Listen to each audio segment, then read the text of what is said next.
Hello everyone, welcome to learning is wisdom. आज की topic है वायरस। तो इस वीडियो में मैं वायरस से संबंधित 25 प्लस इम्पॉर्टेंट क्वेश्चंस बताऊंगी जो आपके कंपटीशन एग्ज़ाम के लिए बहुत ही ज़रूरी है। इनफैक्ट आने वाली सभी प्रतियोगिता परीक्षा के लिए ये बहुत ही ज़रूरी है, बहुत ही महत्वपूर्ण है। तो आपको इसे जानना चाहिए। तो आप इस वीडियो को अंत तक ज़रूर देखें और वायरस से रिलेटेड क्वेश्चंस को जानें। तो चलिए स्टार्ट करते हैं।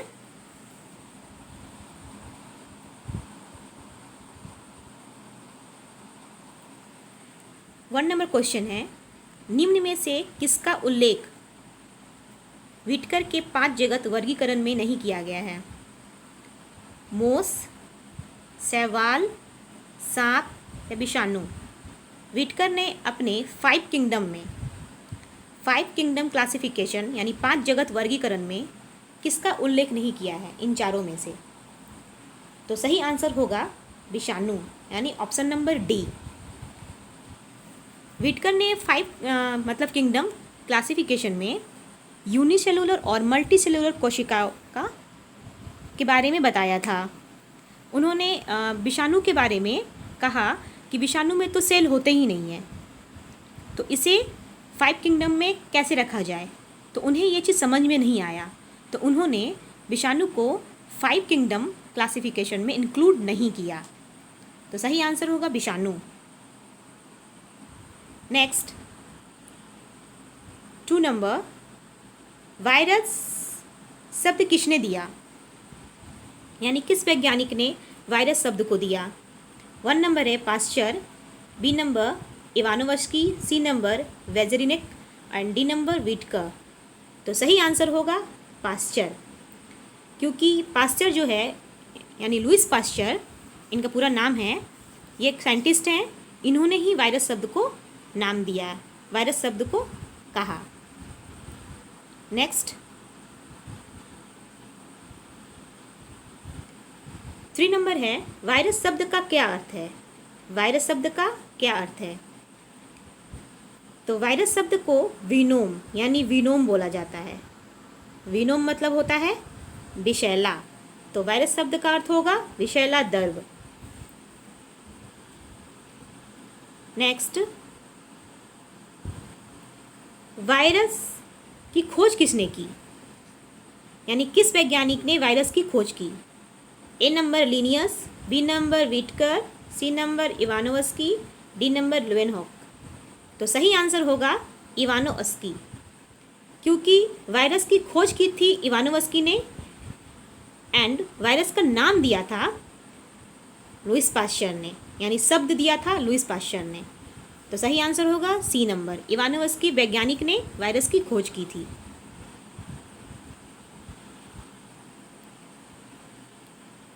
विषाणु की खोज सबसे पहले किस में किया गया? आलू में, तंबाकू के पौधे में, गाय में या मनुष्य में? तो सही आंसर होगा तंबाकू के पौधे में। तंबाकू के प्लांट को जब देखा गया तो ये अनहेल्दी था और बहुत ही कमज़ोर था, तो उसमें एक डिजीज़ पाया गया जिसे टोबैको मोज़ेक डिजीज़ कहा गया, यानी टोबैको मोज़ेक डिजीज़ जो है वो वायरस के कारण हुआ। तो विषाणु की खोज सबसे पहले इसी प्लांट में पाया गया, यानी तंबाकू के प्लांट में। नेक्स्ट, वायरस की खोज सबसे पहले किस बीमारी से हुई? तो सही आंसर होगा बी नंबर, तंबाकू के मोज़ेक रोग। ये तंबाकू का प्लांट है, इसमें जो डिजीज़ हुई यानी टोबैको मोज़ेक डिजीज़, ये वायरस के कारण हुआ, यानी कि तंबाकू का मोज़ेक रोग, ये तंबाकू का मोज़ेक रोग कहलाया। तो वायरस की खोज इसी बीमारी से हुई, तंबाकू के मोज़ेक रोग से, क्योंकि वायरस इसी में खोजा गया था। नेक्स्ट है, सबसे पहले खोजा गया विषाणु का क्या नाम है, यानी नाम क्या है? ए नंबर है tobacco mosaic virus, B number है banana virus 1, HIV and Ebola. तो सही आंसर होगा टोबैको मोज़ेक वायरस। ये टोबैको मोज़ेक वायरस का फिगर है, ठीक है।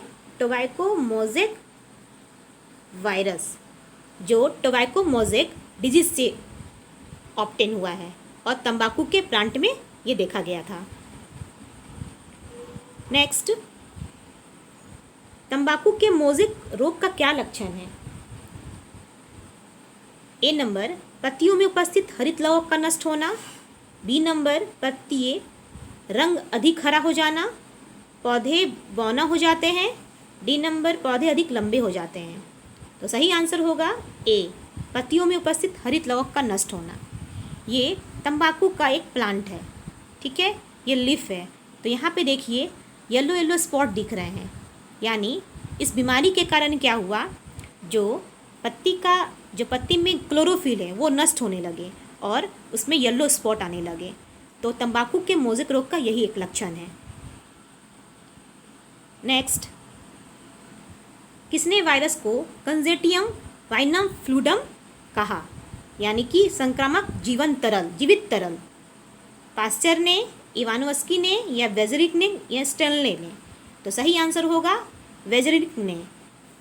ये वैज्ञानिक ने क्या किया, तंबाकू मोज़ेक वायरस यानी डिजीज़, जो प्लांट्स जो था तंबाकू मोज़ेक डिजीज़, उस प्लांट से उस वायरस को निकाल के दूसरे प्लांट में इंजेक्ट कराया। तो जब उन्होंने तब देखा, तब पाया कि उस प्लांट में भी क्या हो गया है, वायरस इंजेक्ट हो गया है और उस प्लांट्स को भी बीमारी हो गई है, वो भी अनहेल्दी हो गया है।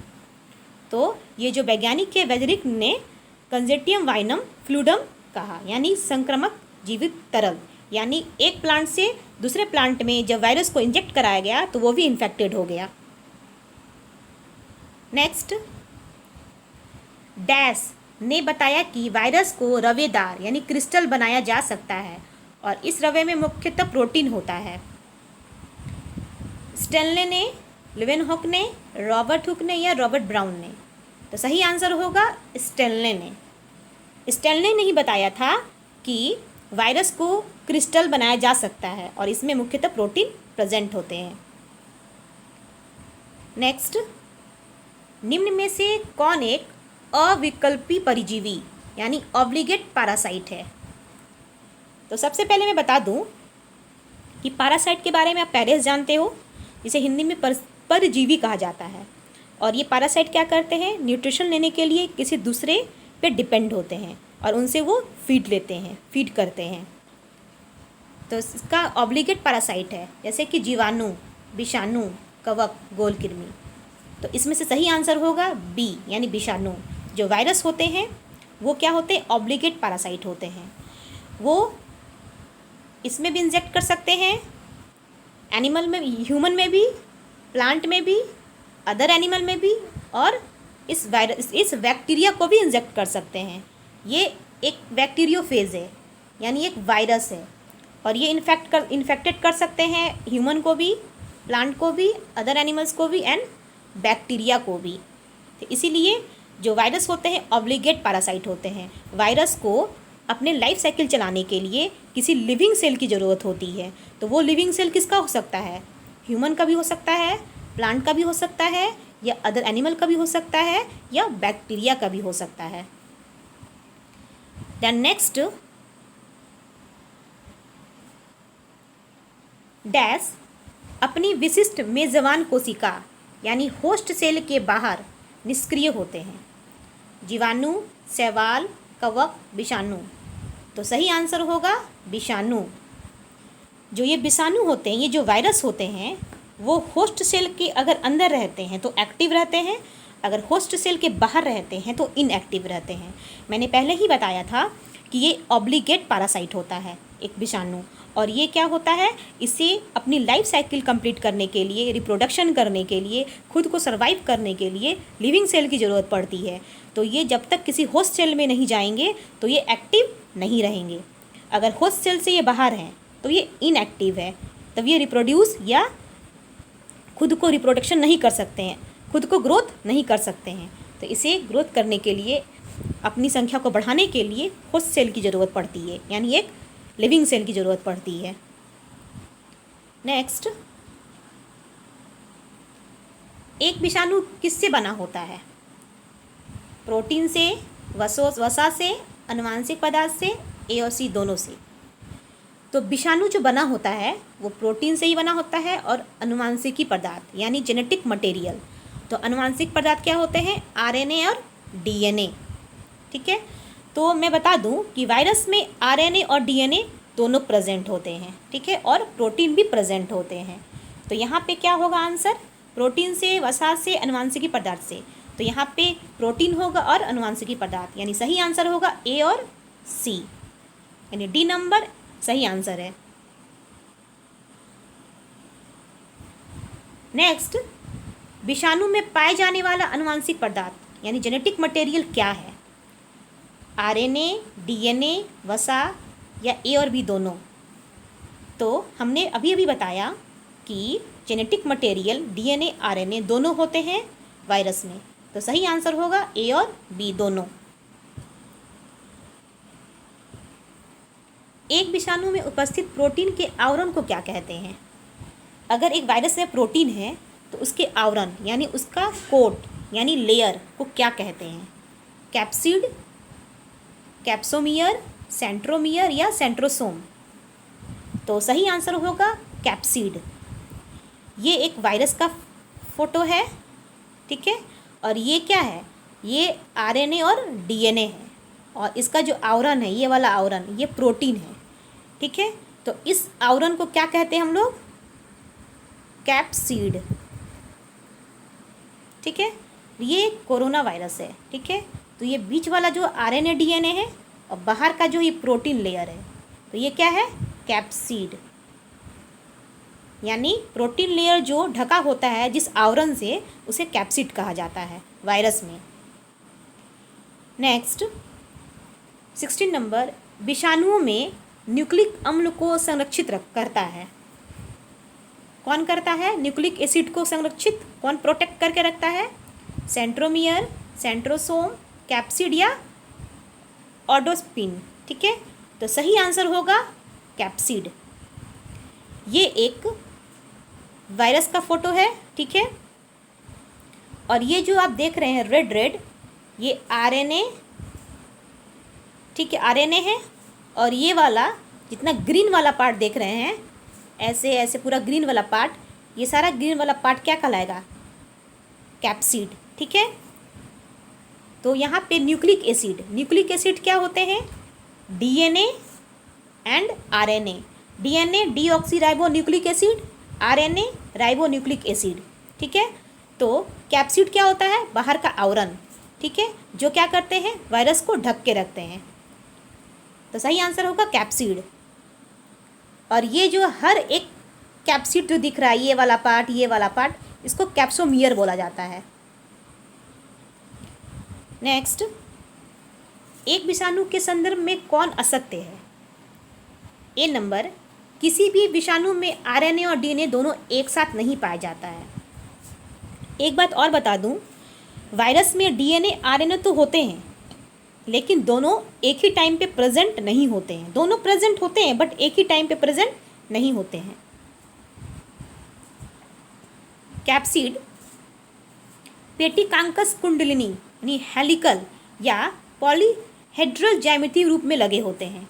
यानी कैप्सिड का जो स्ट्रक्चर होता है वो हेलिकल भी होता है और पॉलीहेड्रिकल भी होता है। ठीक है, तो ये भी सही है, ये भी सही है। सी नंबर, यह केवल मनुष्यों को प्रभावित करता है। ये आंसर असत्य है, क्योंकि वायरस जो होते हैं सिर्फ मनुष्य को ही इन्फेक्ट नहीं करते हैं, वो प्लांट्स को भी करते हैं, अदर एनिमल्स को भी करते हैं और बैक्टीरिया को भी करते हैं। हमने अभी अभी बताया था। तो सही आंसर होगा सी, यह जीवाणु को भी संक्रमित करते हैं, यानी बैक्टीरिया को करते हैं। ये तो सही है ही। तो यहाँ क्वेश्चन पूछा गया कौन असत्य है, तो यह केवल मनुष्य को प्रभावित करते हैं, तो ये बिल्कुल गलत है। नेक्स्ट, निम्न में से कौन एक विषाणु है? ठीक है, इसमें से बताना है कि कौन एक विषाणु है। यूकोलाई, बैक्टीरियोफेज, लेशमेनिया, लाइकेन? तो सही आंसर होगा बी, बैक्टीरियोफेज। ये देख के तो लग रहा है कि बैक्टीरिया का है फोटो, ठीक है, लेकिन ये एक वायरस है। क्यों? जब वायरस बैक्टीरिया को इन्फेक्ट करते हैं तो वो बैक्टीरियोफेज कहलाता है। ठीक है, तो सही आंसर होगा बैक्टीरियोफेज। नेक्स्ट, निम्न में से कौन विषाणु का एक प्रकार नहीं है? तो इसमें बताना है कि कौन सा एक विषाणु का प्रकार यानी वायरस का प्रकार नहीं है। पादप विषाणु, जंतु विषाणु, जीवाणुभोज या स्पॉन्ज। ये क्या है? वायरस का फोटो है, ये भी एक वायरस का फोटो है, ये भी बैक्टीरियोफेज एक वायरस का फोटो है। ठीक है, जब ये वायरस प्लांट को इन्फेक्ट करेंगे तो क्या होगा यहाँ पे? Plant virus. जब ये ह्यूमन या अदर एनिमल को इन्फेक्ट करेंगे तो क्या होगा? वो एनिमल वायरस। जब ये बैक्टीरिया को इन्फेक्ट करेंगे तो बैक्टीरियोफेज। और जो स्पॉन्ज होते हैं ये इसका सही आंसर है। तो स्पॉन्ज क्या है? वो उसका विषाणु से कोई भी रिलेशन नहीं है, यानी स्पॉन्ज जो होते हैं वो विषाणु का प्रकार नहीं होते हैं।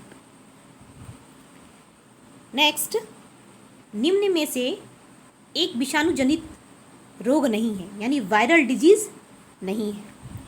Ads, influenza, mumps, syphilis.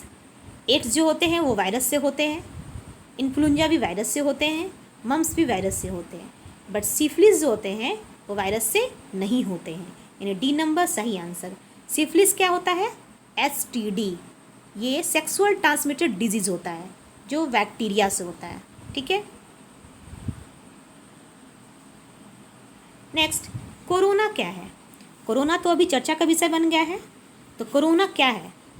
Corona जो है एक फैमिली है। ठीक है, एक विषाणु, एक विषाणुओं का परिवार, एक जीवाणु, एक जीवाणुओं का परिवार। तो कोरोना क्या है? एक विषाणुओं का परिवार। तो आंसर होगा बी। ये इसे क्या कहते हैं हम लोग? ये एक फैमिली है, एक वायरस का फैमिली है कोरोना। नेक्स्ट, कोविड-19 क्या है? कोविड-19 क्या है? तो C4 हो गया, C स्टैंड फॉर कोरोना,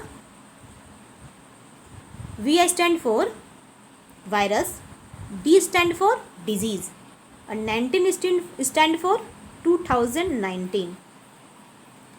तो ए नंबर है जीवाणु जनित रोग, विषाणु जनित रोग, मलेरिया परजीवी, इसमें से कोई नहीं। तो सही आंसर होगा विषाणु जनित रोग, क्योंकि ये वायरस जनित रोग होते हैं कोविड-19। नेक्स्ट, नोवेल कोरोना वायरस 19 मनुष्य में किस तंत्र को प्रभावित करते हैं? तो जान लें, नोवेल का अर्थ होता है न्यू, यानी नया। जो नया कोरोना वायरस है मनुष्य के किस सिस्टम को इन्फेक्ट करता है? पाचन तंत्र, श्वसन तंत्र, उत्सर्जन तंत्र या परिसंचन तंत्र। तो सही होगा श्वसन तंत्र, यानी रिस्पिरेटरी सिस्टम को ये क्या करते हैं?